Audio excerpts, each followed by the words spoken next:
Durant le mandat présidentiel de Donald Trump, son épouse Melania aura sûrement davantage brillé pour sa garde-robe incroyable que pour ses engagements de First Lady.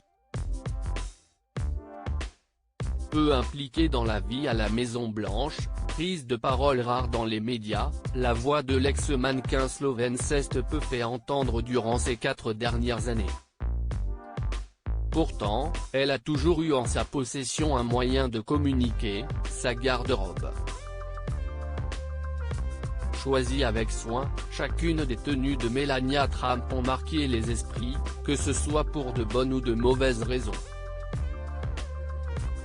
Décriée après l'élection de Donald Trump, les couturiers ne se sont pas bousculés pour habiller la First Lady, même si c'est le genre de presse que recherchent généralement les créateurs. Pourtant, pendant 4 ans, Melania Trump a trouvé de quoi s'habiller, et ce souvent à ses propres frais.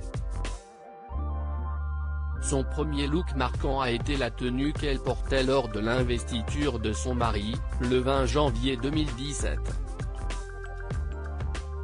Une robe en cachemire double face, surmontée d'un boléro à col montant, de longs gants, des tailles en aiguille, le tout de couleur bleu layette et signé Ralph Lauren.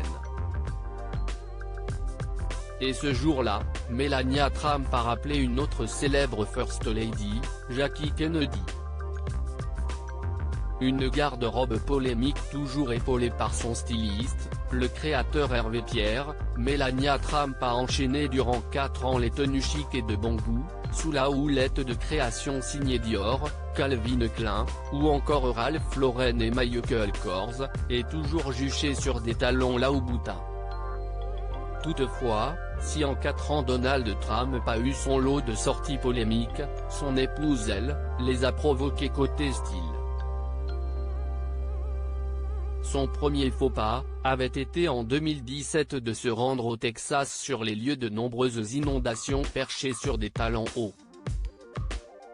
Quelques mois plus tard, c'est avec une veste Zara où l'on pouvait lire I don't care, do you? Je m'en fiche, et vous? Note de la rédaction, que la First Lady avait fait polémique, tandis qu'elle se rendait dans un camp pour enfants sans papier, qui avait été séparé de leurs parents à la frontière entre les États-Unis et le Mexique. Puis en octobre suivant, pluie de critiques pour son casque colonial, porté lors d'un voyage officiel au Kenya.